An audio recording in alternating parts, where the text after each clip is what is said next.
उपदेशक कहता है, सब व्यर्थ ही व्यर्थ, सब कुछ व्यर्थ है, सब कुछ सुना गया। अंत की बात यह है कि परमेश्वर का भय मान और उसकी आज्ञाओं का पालन कर। मसीह यीशु में आप सभी को जय मसीह की दोस्तों। जी हाँ मेरे प्रियो, परमेश्वर ने आज हमें बहुत ही खुशी का अवसर दिया है। उन्होंने अपनी प्रतिज्ञा और उसके स्वर्ग के राज्य के बारे में हमें बताया है। दोस्तों, परमेश्वर ने किसी को भी स्वर्ग के राज्य के लिए तुच्छ नहीं जाना है। उन्होंने सबको अधिकार दिया है स्वर्ग जाने का। बस शर्त यह है कि हम उसके राज्य के लिए तैयार है कि नहीं। कुछ देर आप मेरे साथ इस वीडियो पे बने रहिए तो जानेंगे परमेश्वर की प्रतिज्ञा और उनके स्वर्ग के राज्य की योजना क्या है और कब वो समय आने वाली है जिस समय हम परमेश्वर के साथ आमने सामने मिलेंगे। तो आइए मेरे प्रियो, कुछ लाइन हम परमेश्वर की स्वर्ग की योजनाओं के बारे में जानते हैं। जब यीशु 2000 वर्ष पहले इस पृथ्वी पर आए थे तो उन्होंने सिखाया कि स्वर्ग और नर्क का अस्तित्व वास्तव में है और हमसे उस मार्ग का अनुसरण करने को कहा।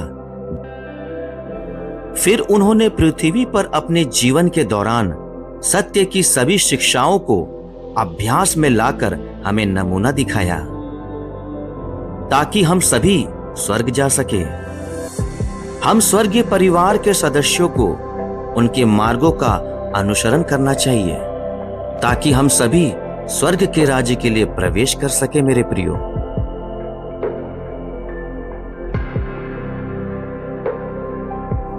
तो आइए हम बाइबल के द्वारा उचित जीवन की धारणा को जांचें जिसे परमेश्वर ने हमें सिखाया।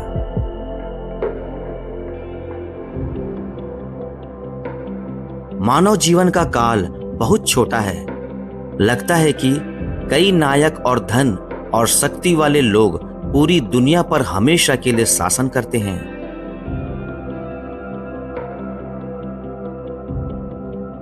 लेकिन जैसे जैसे समय बीतता है, एक ऐसा समय आता है जब उन्हें अपना सब कुछ नीचे रखना पड़ता है और उसे समाप्त करना पड़ता है।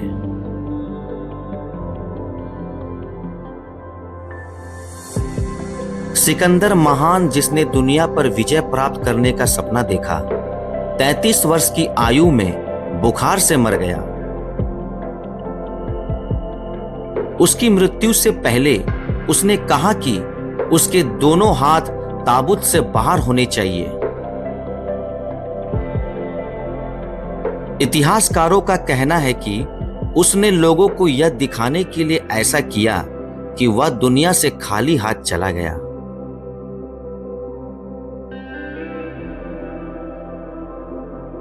भले ही उसने यूनान से भारत तक एक विशाल साम्राज्य स्थापित किया था,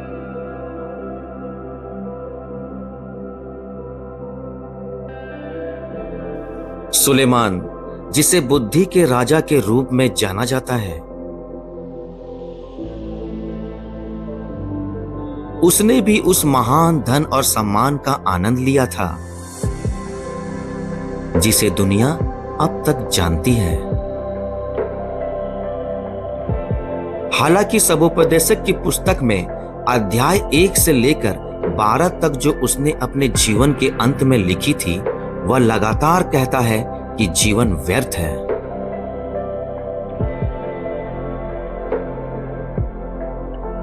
यरूशलेम के राजा दाऊद के पुत्र और उपदेशक के वचन। उपदेशक का वचन यह है, व्यर्थ ही व्यर्थ, व्यर्थ ही व्यर्थ, सब कुछ व्यर्थ है।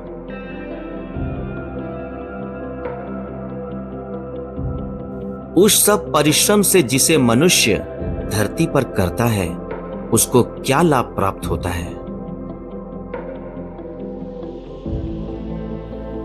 उपदेशक कहता है, सब व्यर्थ ही व्यर्थ, सब कुछ व्यर्थ है, सब कुछ सुना गया। अंत की बात यह है कि परमेश्वर का भय मान और उसकी आज्ञाओं का पालन कर। क्योंकि मनुष्य का संपूर्ण कर्तव्य यही है, क्योंकि परमेश्वर सब कामों और सब गुप्त बातों का, चाहे वे भली भांति हो या बुरी, न्याय करेगा।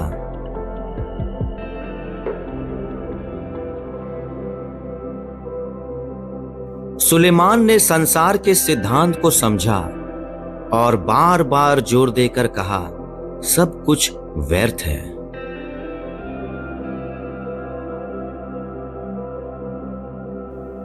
आपको क्या लगता है कि परमेश्वर ने सुलेमान से इन शब्दों को क्यों सिखवाया? ऐसा इसलिए नहीं कि परमेश्वर चाहते हैं कि हमारे पास जीवन का निराशावादी और नकारात्मक दृष्टिकोण हो, बल्कि इसलिए है कि हम इस बारे में सोचें कि वास्तव में किस तरह का जीवन मूल्यवान है।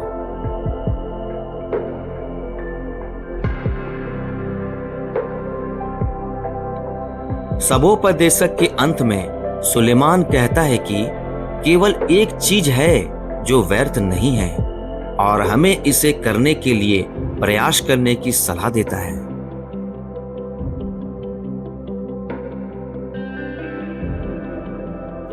उसकी सलाह है कि परमेश्वर का भय माने और उनकी आज्ञाओं का पालन करें। यह केवल इसलिए है क्योंकि जो लोग परमेश्वर की शिक्षा के अनुसार जीते हैं वे न्याय से बच सकते हैं और अनंत स्वर्ग के राज्य में प्रवेश कर सकते हैं।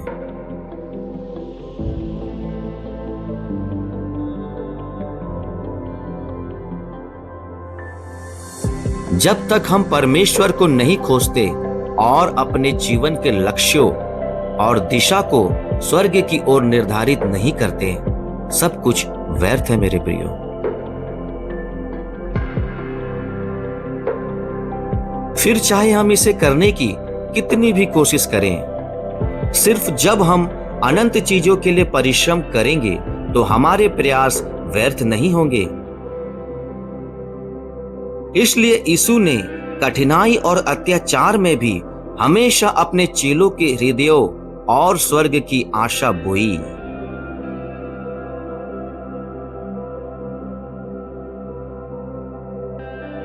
तुम्हारा मन व्याकुल ना हो, परमेश्वर पर विश्वास रखें और मुझ पर भी विश्वास रखो।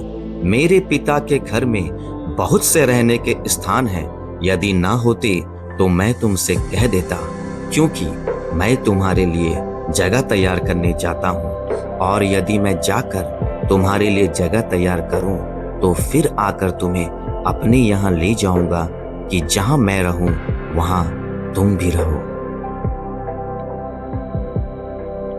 प्रभु यीशु मसीह अपने लोगों से ये बातें कहते हैं मेरे प्रियो।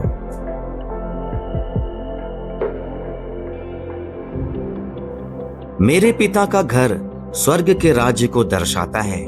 यीशु ने कहा है कि वह स्वर्ग में हमारे लिए जगह तैयार कर रहे हैं। अनंत स्वर्ग का राज्य उन लोगों की प्रतीक्षा कर रहा है जो पूर्ण विश्वास के साथ परमेश्वर की आज्ञाओं को मानते हैं और परमेश्वर का भय मानते हैं।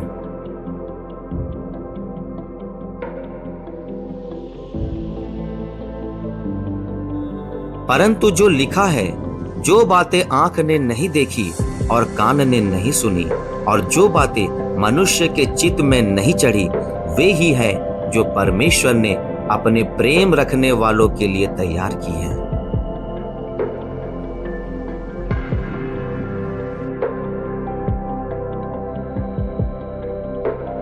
स्वर्ग का राज्य जिसे परमेश्वर ने अपने प्रेम करने वालों के लिए तैयार किया है, वह एक सुंदर दुनिया है जिसे ना किसी ने अपने आंख से देखा और ना किसी ने अपने कानों से सुना और ना किसी मनुष्य के चित्त में चढ़ा है। जब हम स्वर्ग की ओर महिमा के मार्ग का पालन करते हैं तो हमारा जीवन कभी व्यर्थ नहीं जाता। हम चाहे जितनी भी तकलीफें से गुजरे, हमें स्वर्ग के राज्य को नहीं छोड़ना चाहिए, लेकिन हमें उसमें प्रवेश करने का हर संभव प्रयास करना चाहिए मेरे प्रियो।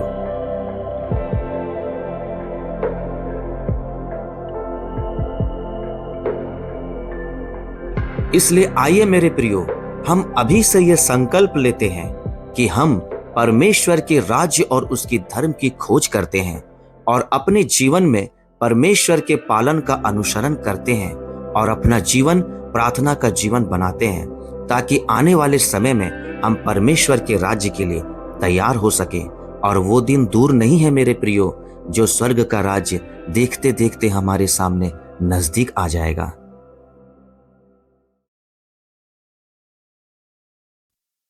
परमेश्वर आप सभी को आशीष दे।